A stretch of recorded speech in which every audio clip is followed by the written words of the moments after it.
Hey guys, it's Thursday, 8:15. Extra shot time. It's me, Dina, Rob Carlmark here delivering. Or Rob Carmy. Carmy. Did someone call you that once? Yeah, Rob I watch you every night, Ron. Ron Burgundy. Hey, I got called to Kendra, so we already where we're at right now. But we got 3 topics for you guys today. Let's jump into the first one, which is one of our favorites, airline stuff, drama. This time with United Airlines. United Airlines was accused by a young woman of forcing her to give up her $1,000 seat that she purchased for her son to a standby passenger. So we'll get into it in just a quick second, but we have a quick video so we can talk about it real quick.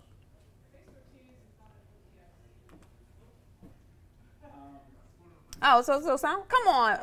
I thought there was sound. So you can see right here, the young woman was pretty much saying, hey, I bought this ticket for my son, a 3-hour flight. She was expecting to have the son sit in the seat, but before they took off, and again, this was from Hawaii to Boston, the flight attendant came up and said, this seat has been sold already to a standby passenger.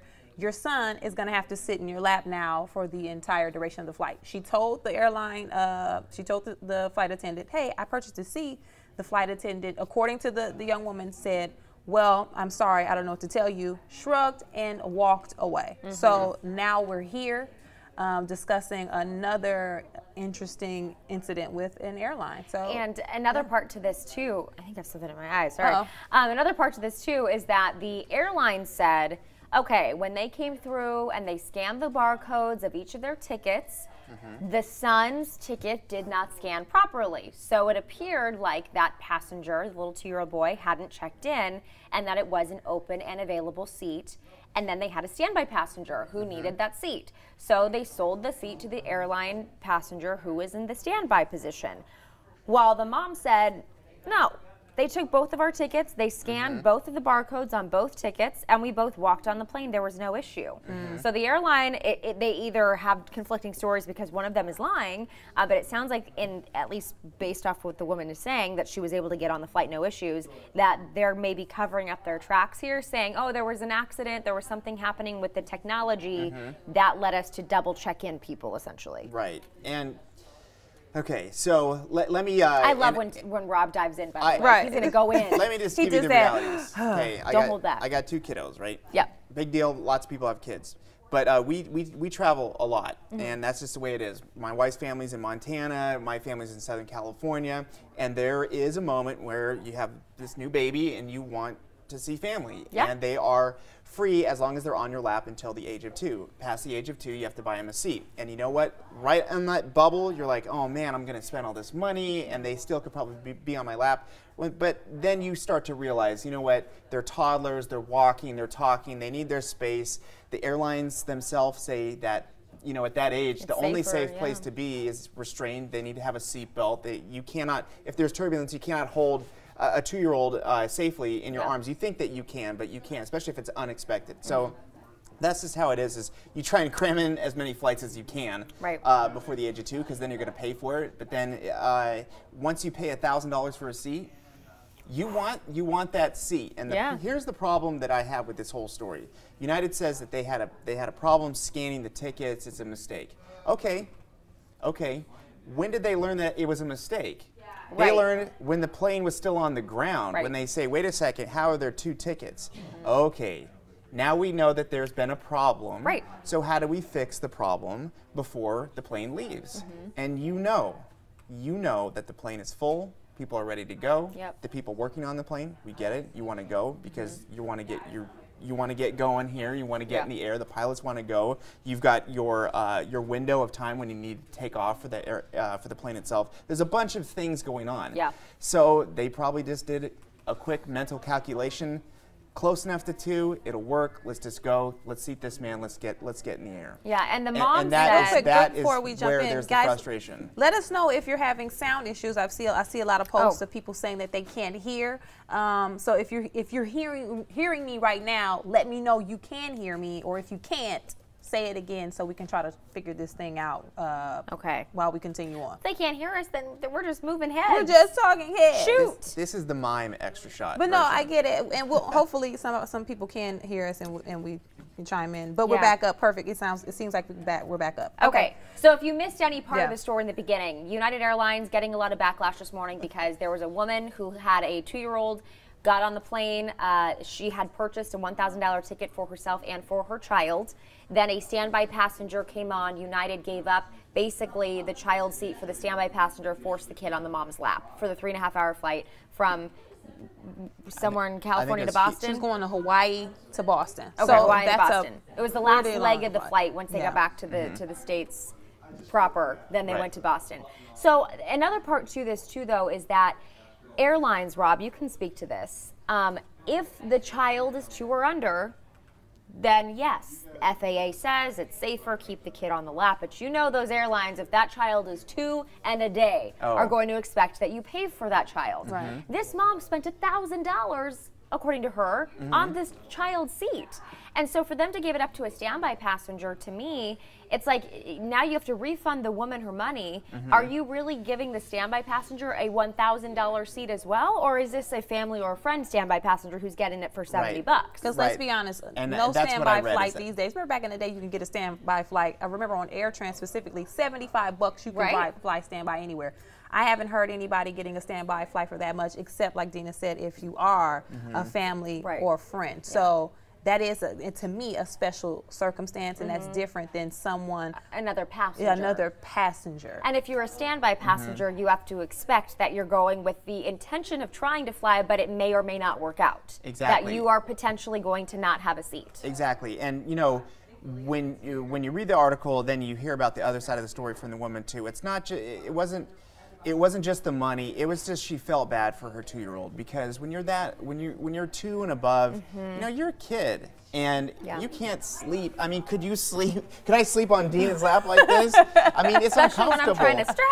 And she I wanna said, play. and I feel as a parent, you feel bad when your kid's uncomfortable. Yeah. I mean, obviously she's uncomfortable and she's just going to deal with it because that's what parents do. But, you know, the 2-year-old, she said at the very end, was just sleeping standing up Yeah. in between her legs. Yeah. So that's just one of those Ridiculous. moments when she's like, you know what, the money's the money.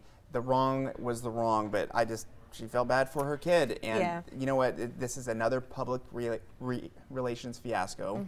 And unfortunately, it's, you know, this stuff's going to keep happening. Yeah. And I'm wondering if there's something on the back end in regards to these airlines that we're not knowing about. So meaning maybe there's some type of clause that tells flight attendants and flight crews that they must pack these planes to capacity. They cannot do X, Y, and Z under any circumstances. Because at this point, I'm just still not understanding why, Right. as an employee of the airline, as a flight attendant, as flight crew, you just can't make the call and say, you know what, this is a bad decision. This standby passenger, I'm sorry, standby passenger, I told you that this seat was available. It is not available anymore. And now the person who paid for the seat has rightful ownership of the seat. There must be something that we're missing that we just don't know about. And let's be honest, the fact that this was a 2-year-old and able to be bumped in the flight attendant's position, at least in that moment.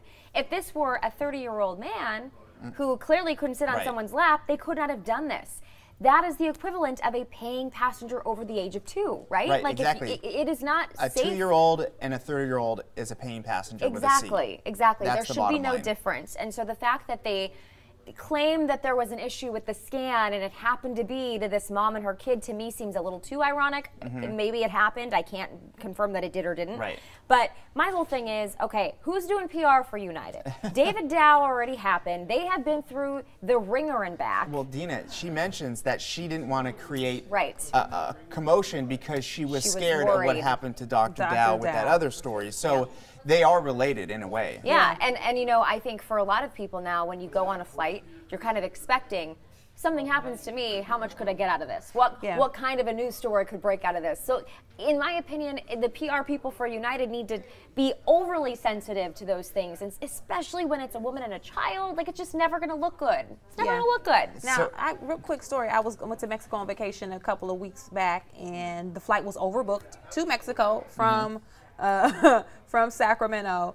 and they were offering some type of compensation. Now, keep in mind, when you're traveling to a resort vacation destination, most hotels are booked out. You pay in advance for your hotel.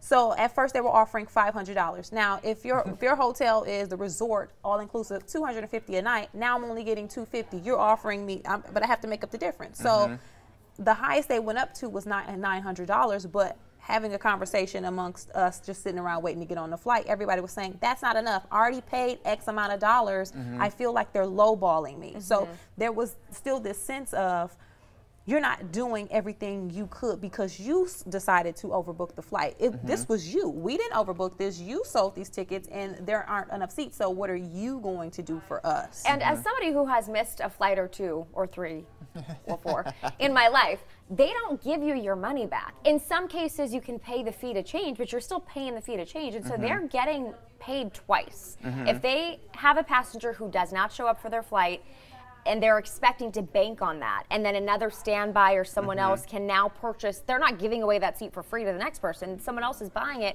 they're double dipping. They're getting paid 2 times in most cases for that same seat. And if they're relying on the overbooking of flights, which we know now a lot of these different airlines have said they will not do in the future, but letting a standby person come on and take somebody else's flight, in my opinion, it's just, it can't be done. They just shouldn't be doing this. I just think that these situations are so fast now with social media, and they're so far-reaching that maybe it was some disagreement on the end, which only gets to the customer service line, where 2 people are yelling at each other and then it gets resolved. I mean, these are being resolved out in public. They're responding very quickly, but this is something where I think they just need to analyze their business model, because if you can only survive by selling more seats than you have on a constant basis, then that's kind of out of whack, and you're getting dinged for it all the time in the media. And we have a lot of you saying, Fly Southwest, Melissa, Nicole, Gallegos,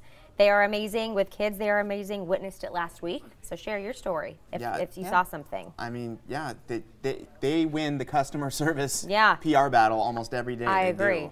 All right, let's move on to the next topic, guys. Keep chiming in and let us know what you think about United Airlines or airlines in general, or if this has happened to you or your family in the past. So, yes. David Wong, I see you though. He says overbooking is ridiculous. It is ridiculous. I agree. No, for sure. Yeah, it is. It is. Yep. Okay.